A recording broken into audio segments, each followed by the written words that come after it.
Bismillahirrahmanirrahim, kawan-kawan semuanya, bertemu kembali dalam kuliah teori hukum dimensi filsafat dari buku Teori Kontekstualisasi Isihat Profesor Kiai Mukri Aji. Kita akan membahas bab 10 terkait dengan aksiologi teori kontekstualisasi isihat. Kawan-kawan akademisi, dalam studi filsafat hukum Islam, kita mengenal 3 pilar utama. Yang pertama ontologi, yang kedua aksiologi, dan ketiga adalah epistemologi. Ontologi dalam filsafat berupaya menjawab apa hakikat hukum, sedangkan epistemologi yaitu tentang bagaimana hukum ditemukan. Sedangkan aksiologi mempertanyakan pertanyaan mendasar terkait untuk apa hukum itu ditetapkan. Banyak sistem hukum terjebak pada validitas formal, asal sudah sesuai teks maka dianggap selesai. Namun aksiologi menjadi tolak ukur krusial apakah hukum tersebut mampu menghadirkan keadilan, kemaslahatan, dan kesejahteraan nyata di masyarakat. Di sini pemikiran keislaman dan juga kebangsaan dari teori kontekstualisasi isihat Profesor Kiai Mukri Aji hadir membawa terobosan ilmiah lewat buku ilmiah ini. Beliau menegaskan hukum tidak boleh berhenti di atas kertas, ia harus hidup dan berdaya guna. Kawan-kawan akademisi semuanya, mari kita perdalam pandangan Profesor Kiai Mukri Aji dalam buku ini. Dalam dimensi aksiologi teorinya, beliau menggeser fokus istihad dari yang awalnya sekedar kepatuhan formal literal terhadap teks menjadi berorientasi pada hasil nyata atau outcome oriented. Beliau menekankan bahwa validitas sebuah hukum tidak boleh hanya diuji secara metodologis di dalam ruang kelas usul fikih, melainkan wajib diuji secara empiris di tengah masyarakat. Apakah produk hukum tersebut melahirkan real benefit atau manfaat konkret atau justru menjadi beban yang kaku?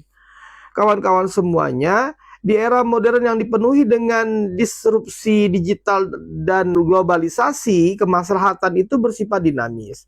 Apa yang maslahat di masa lalu belum tentu maslahat pada hari ini. Oleh karena itu, bagi Kiai Profesor Mukri Aji, ijtihad adalah proses praksis sebagai sebuah instrumen transformasi sosial untuk membentuk masyarakat yang adil dan seimbang, bukan sekedar menara gading teoritis. Dunia hukum Islam kontemporer seringkali mengalami apa yang disebut al-halak sebagai krisis relevansi, yaitu ketika hukumnya sah secara metode, tapi gagal menjawab realitas sosial. Profesor Kiai Mukri Aji dalam buku ini menawarkan kontekstualisasi sebagai solusi.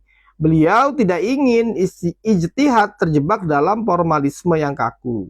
Melalui teorinya, hukum Islam diposisikan sebagai sebuah sistem sosial yang hidup, dan kita pun harus mampu membaca teks normatif wahyu, sekaligus peka membaca denyut nadi perkembangan zaman, seperti ekonomi digital hingga kecerdasan buatan.